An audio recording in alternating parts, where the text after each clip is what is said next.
आज हम आ गए फ्रिज का गैसेस करने के लिए और गैसेस का सबसे इम्पोर्टेंट पार्ट रहता है ये ड्रायर। ड्रायर को कैसे ब्रेजिंग करना होता है आज हम आपको दिखाएंगे।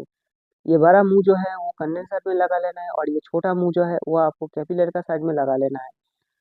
लगा लेने के बाद आपको अच्छे से ब्रीजिंग करना है और ब्रीजिंग का टाइम थोड़ा सावधानी बरतना पड़ता है। अगर आप लोग ज़्यादा हीट दे देंगे ड्रायर का ऊपर वो ड्रायर फट सकता है और अगर आप ज़्यादा हीट दे देंगे कैपिलरी के ऊपर कैपिलरी गल सकता है।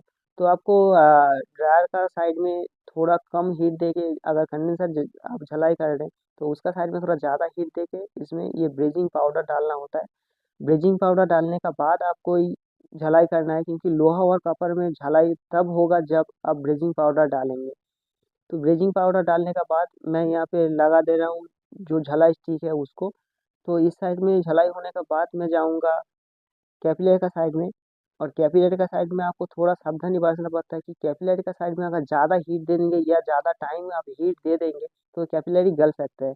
कम टाइम दे के आपको जल्दी जल्दी हीट दे देना है और आपको ड्रायर का साइड में थोड़ा ज़्यादा हीट दे के जल्दी जल्दी आपको झलाई कर लेना है।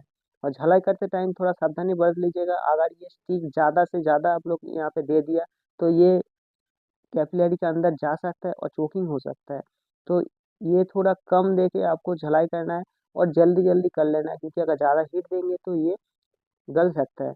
देखिए मेरा झलाई हो गया है और कोई दिक्कत नहीं आया इसमें। आप लोगों को अगर कुछ दिक्कत आता है तो हम लोग को कॉल कर सकते हैं इस नंबर पे। अगर किसी को सर्विस का ज़रूरत होगा तो वो भी कॉल कर सकते हैं। हम लोग पूरा कलकत्ता में सर्विस देते हैं।